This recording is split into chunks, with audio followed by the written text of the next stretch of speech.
Sizə təqdim edəcəm növbəti maşın Hyundai Accent'dir. İli 2016'dır. Motor 1.6 benzindir.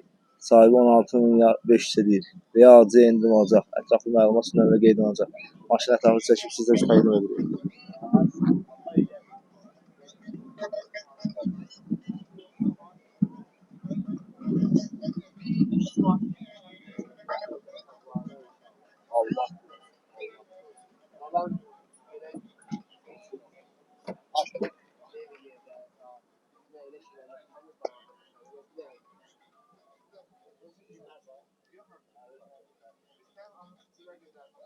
Zavod mikrofon, avtomat sürətlər kutusu, üzlü ilə üzlənib, dəri üzlüyünü, qarşı dəri yarıqatı.